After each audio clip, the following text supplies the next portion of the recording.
Why, hello, merchant. Of course not. Hey, where's my stuff?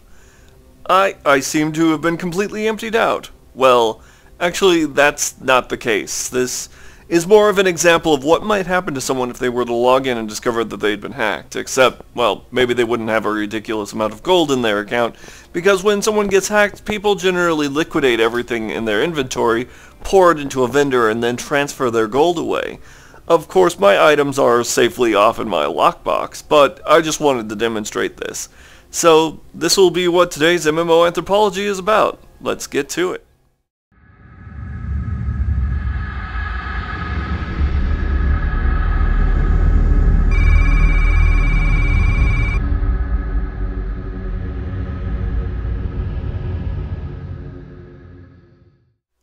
Welcome to another MMO Anthropology, and I decided to switch back to Nutristram and the Slaughtered Calf Inn. Let's go on inside. Shunk. As you can see, I'm all decked out again. My barbarian actually has an appropriate number of items on her, including armor and her interesting weapons. That's war. Since I'm here to talk about hacking, I know that all of you know that many MMOs suffer the burden of hackers striking the personal accounts of players. Often, hacked accounts are liquidated for gold, then resold by gold farmer outfits, which is why companies such as Blizzard do not encourage people to purchase from gold sellers. The introduction of the real money auction house to games such as Diablo and the always online, always connected affect will probably change this landscape and gold selling itself entirely, especially if people are trading in virtual commodities for money online. And it also means that hacked accounts may influence the loss of actual value when it comes to items in dollar price tags, instead of just the sentimentality and the work put into making those items. Of course, immediately after the release, a rising tide of rumors of hacked accounts hit Blizzard's forums, and a multitude of users were concerned that they're going to be targeted next. Especially now that high-level players with hard-earned items, weapons, and etc. could be spirited away and then sold for cash. This has become a concern of not just gold selling, but immediate cash flow. Of course, the cybercat burglars would have to get past Blizzard and manage to sell the ill-gotten booty to receive payment before they're caught. Blizzard came out with, fortunately, a blue post on this matter, talking about the Authenticator, about the rumors and the number of people who were concerned that they had been hacked and etc. And so this is what they said.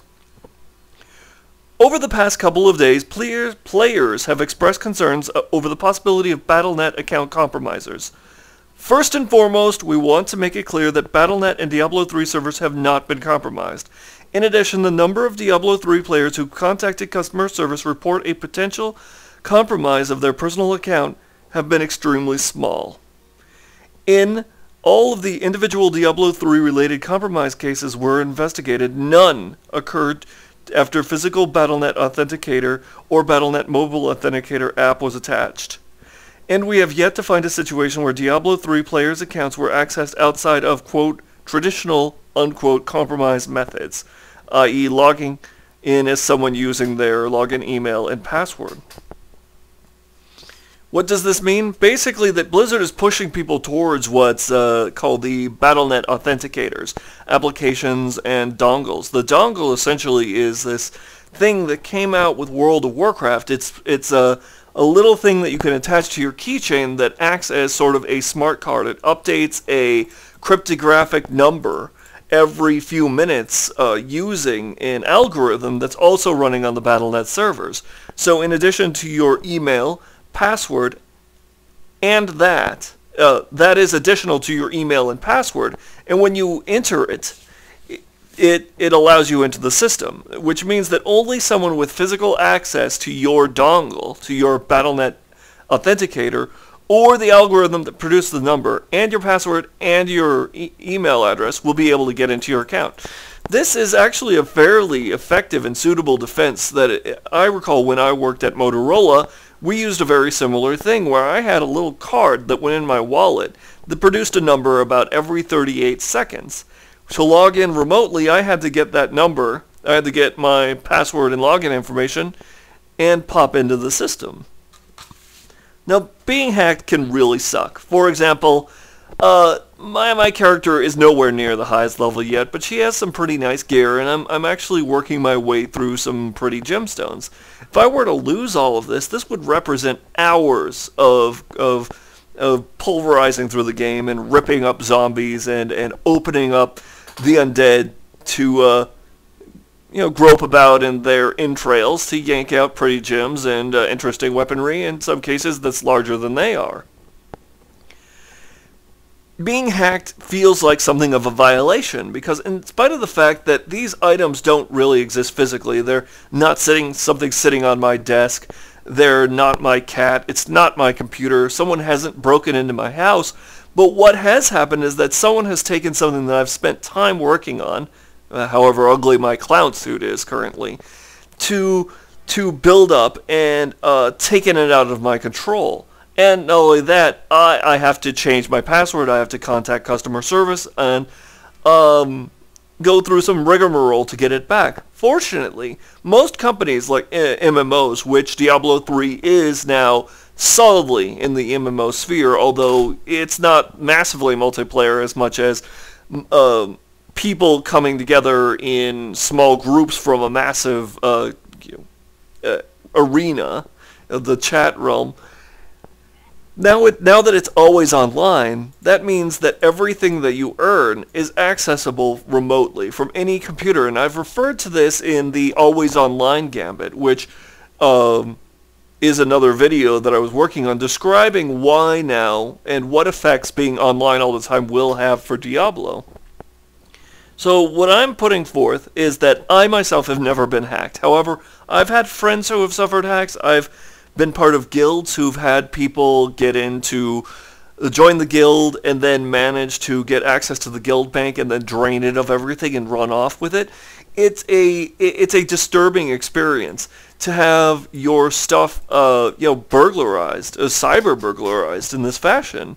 And it's important and helpful that the venue, that in this case Blizzard, or in other cases Perfect World, act quickly with their investigation and with their ability to just roll back the database of your items in order to return them to you. And at the same time, companies like Blizzard have been working to shame the concept of gold sellers by pointing out that a lot of the gold seller market, while it's supported heavily by gold farmers who just enter the game and grind, some gold sellers are actually supported by people going in, hacking accounts, liquidating them for gold, and then shifting them out, hoping that the people with the account don't notice in time that the gold can be resold and thus money come to the gold sellers before the publisher discovers it, because as soon as the publisher discovers it, they lose their ill-gotten booty. That's why I brought up the possibility that the gold sellers market, the real money auction house, may change the face of hacked accounts. If you're familiar with science fiction, a friend of mine got an achievement. There has been a book that was recently remembered that's not coming to mind, so I'm going to go look that up and come right back. That book that I was forgetting about is called Halting State by Charles Stross. It's a science fiction cyberpunk novel that involves a heist, a grand bank heist of a virtual world. Here, let me bring this up. Where there's a bank where a whole bunch of people store their virtual items, and a group comes in and actually steals them, copies them out, and effectively they would have some sort of real-world value that these heisters wanted to then resell them for. And interestingly enough, we are moving into an era, especially if the real money auction house proves to be functional in Diablo 3, where people probably will be seeing heists of their things in order to sell them for real money. Now, it may be more difficult than not to do that, even with the always-on function and Blizzard being on the ball all the time. It seems to me that a restoration and a stop for this sort of thing could be done within the 48 hours necessary to put something on the auction house and sell it and receive money into an account, depending on how often it's dispersed. But I think that it's really interesting that we're starting to see our video games, and especially MMOs, moving into an era where we see it reflecting science fiction.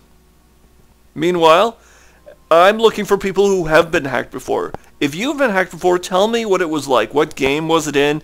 How did it affect you? Do you still play that game? Did the company that it was in work quickly to restore your items? Was it difficult? Have you had your guild hacked before? What was that like? Just let me know down in the comments. You have a wonderful day. As always, this has been an MMO Anthropology. Good night and good dreams.